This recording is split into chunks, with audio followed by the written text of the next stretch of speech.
এই নওশাদ সিদ্দিকী, আব্বাস সিদ্দিকীরা ধর্মকে সামনে রেখে তারা আমাদের এই ক্যানিং পূর্ব বিধানসভায় অনেকটা ক্ষতি করেছিল। আমরাই প্রথম আইএসএল এর বিরুদ্ধে আমরা লড়াইটা শুরু করি, কিন্তু দেখুন আজকে 3 বছর পর, 4 বছর পর আজকে সেই লড়াইটা শুরু করেছে ফুরফুরা শরীফের নওশাদের ভাই কাসেম সিদ্দিকী, মেহরাব সিদ্দিকী, শাফির সিদ্দিকী থেকে শুরু করে ফুরফুরা শরীফের 90 জন পীরজাদা। আজকে একটা ভিডিও আমি দেখছিলাম, এটা আমরা বলছি না, কাসেম সিদ্দিকী বলছেন কোথায় কলেজ সিটি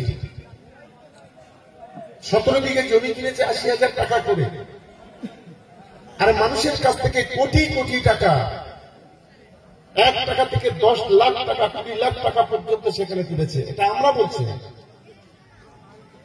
বলছে নওশাদের নিজের ভাই, বলছে বড় বড় কথা বলছে ফুরফুরা শরীফে উন্নয়ন, ও যেখানে বসে প্রেস কনফারেন্স করে সেটা মমতা বন্দ্যোপাধ্যায় তৈরি করে দিয়েছে। ফুরফুরা শরীফের মাজার, ফুরফুরা শরীফের অজুখানা, ফুরফুরা শরীফের যত স্যানিটেশন, ফুরফুরা শরীফের লাইট, রাস্তাঘাট সবকিছু মমতা বন্দ্যোপাধ্যায় তৈরি করে দিয়েছে।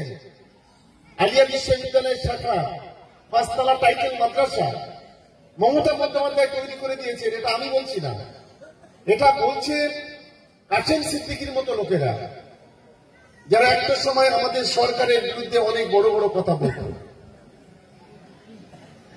আজকে কোথায় গেছে তাদের তো টিকি দেখতে পাওয়া যাচ্ছে না,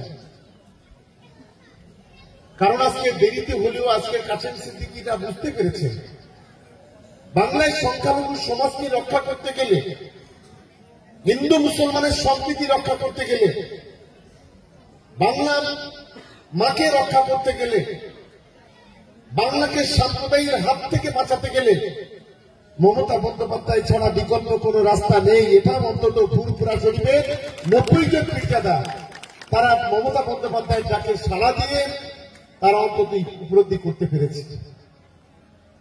আমি 60 সালে যারা 2021 সালে তৃণমূল কংগ্রেসের বিরুদ্ধে ছিলেন, আমি তাদের বলি লাভটা কি হলো?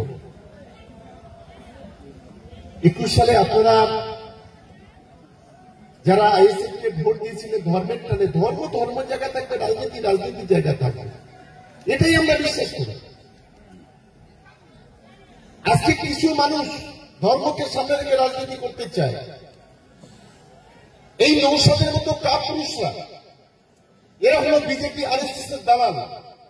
বিজেপি আরএসএস যখন ধর্ম নিয়ে সামনে রাজনীতি করে, ঠিক তেমনি করে এই নওশাদ আব্বাস এরাও ধর্ম নিয়ে সামনে নিয়ে রাজনীতি করে। এটাই হচ্ছে এদের কালচার। আপনারা যারা শুভবুদ্ধি সম্পন্ন মানুষ আছেন, আপনি বলুন গত 4 বছরে নওশাদ সিদ্দিকী বিধায়ক বিজেপির বিরুদ্ধে কবার তারা রাস্তায় নেমেছে, কটা মিটিং করেছে, কটা মিছিল করেছে। 5 বছরে গোটা দেশ জুড়ে সংখ্যালঘুদের উপরে 2,76,000 দাঙ্গা সংগঠিত হয়েছে।